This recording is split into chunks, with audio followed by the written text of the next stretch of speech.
مرحبا، أنا حسين من سوريا. أنا عمري 22 سنة هلأ. يمكن كلياتكم تعرفوا شو سوريا وشو معنات كلمة سوريا، خاصة أنتو الأشخاص يلي من سوريا، أنتو السوريين. تاريخ كبير وحضارة كبيرة، وبيوم وليلة صار عنا حرب بسوريا. ما رح نقول مين المسبب، شو هي الأسباب. صار عنا كتير حرب بسوريا، وعالم تشردت وعالم تعبت وعالم ضاعت. فقررنا أنا وعائلتي، تتكون من 6 أشخاص، أنه نطلع من سوريا بلكي لنشوف حياة أفضل. للأسف أنا ما كنت حابب أطلع من سوريا مثلي ومثل أي رفقات ومثل أي أهل. ما كنت حابب أطلع من سوريا، بس نحن مجبورين أن طلعنا من سوريا بسبب الحرب والعنف. ويمكن في شيء اسمه إسلامي وشيء يعني ما مستحيل يكون عايشين معه. نحن ما بنحب هيك شيء. نحن شعب مسالم كتير خير، معروفين نحن السوريين. قررنا نطلع من سوريا.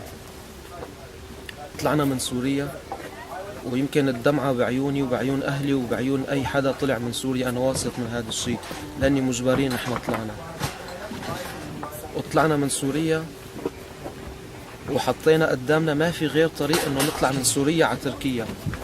رحنا على تركيا وعشنا تقريبا بحدود الكم شهر، بحدود السنة. الوضع جدا سيء بصراحة.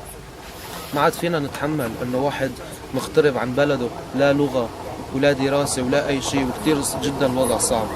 وتشوف هذا متشرد وهذا ضاع ابنه وهذا ضاع ابوه وهذا مات ابوه بالحرب، ومو عارفان انت من وين، مو عارفان انت لوين رايح وشو بدك تعمل بالمستقبل.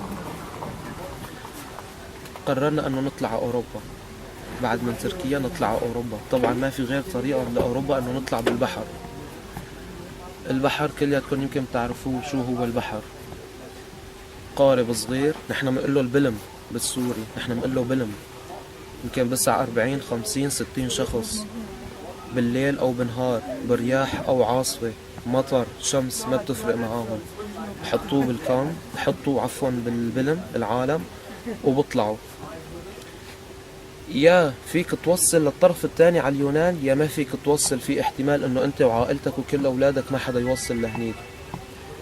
للأسف قررنا أنه نطلع بهيك طريقة وخاطرنا فيها. أنا وعائلتي ركبنا بهذا اللي اسمه بلم من تركيا لحتى نطلع. تعذبنا كتير على الجزيرة لبين ما نطلع على اليونان. يمكن كتير هالعالم بيعرفوا شو هي القصة أنه تطلع من جزيرة من تركيا على اليونان.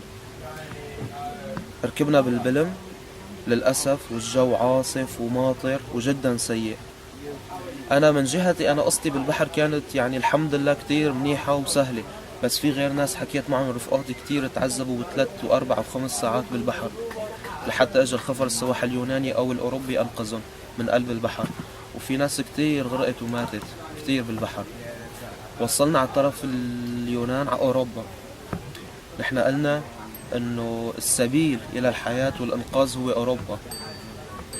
اكتشفنا يمكن انه كلمة اوروبا كذبة بالنسبة الي، لرفقاتي، لاهلي. يمكن كذبة انه مو اي حدا مبسوط باوروبا، وانه ما كنا مثل متوقعينا.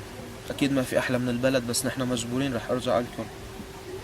جينا على اليونان انه عساس 3 4 5 أيام نروح على ألمانيا، نروح على النمسا، نروح على السويد، نروح على فرنسا، هولندا، أي دولة بأوروبا. دي ممكن نروح على إسبانيا كمان.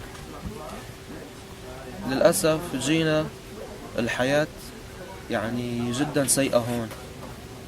أنا بعمري ما عشت بكامب. أنا بخيم وكامب.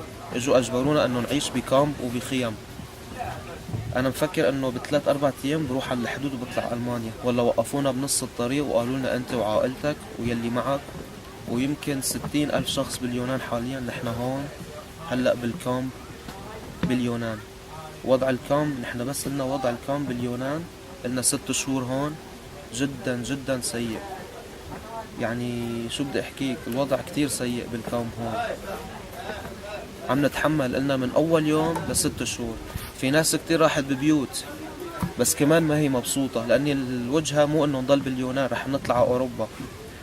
ولا كمان اجوا العالم في متطوعين كتير عملوا لنا المدرسة وجابوا لنا أساتذة مشان شوي يرفهوا عن الطلاب ويعلموهم. اكسب الوقت يعني، اكسب انت قعدتك هون. جابوا عمروا هالمدرسة، ويمكن نحنا ساعدنا فيها هالمدرسة كمان والكل بيعرف. عمرنا هالمدرسة هون لحتى شوي ينسوا الأطفال وجعهم وتعبهم ويجوا يتعلموا لغة في حال راحوا ألمانيا، إسبانيا، أوروبا بشكل عام، إنجليزي، أي لغة تانية. صرنا نعلمهم شوي شوي ونعلمهم لغات. أنا هلأ حاليا مدرس، أنا وهون بعض من رفقاتي مندرس هون نحنا. عم نعلم هالطلاب وبلكي شوي شوي هيك لحتى يجي الفرج ويطلعوا على أوروبا، لأن الوضع هون جدا جدا سيء. أنا بتشكر كل شخص إجا حضر معنا هون وساعدنا، والمتطوعين كلهم من أوروبا. شكرا كتير كتير كتير. وكل واحد تعذب معانا، كل واحد عم بستنانا بأوروبا لحتى يجي يلاقينا ويفرحنا ويسعدنا. يمكن إن شاء الله حظ موفق للكل، وإن شاء الله هون ما حدا تطول من اللاجئين وبلاقوا لنا حل بأسرع وقت إن شاء الله.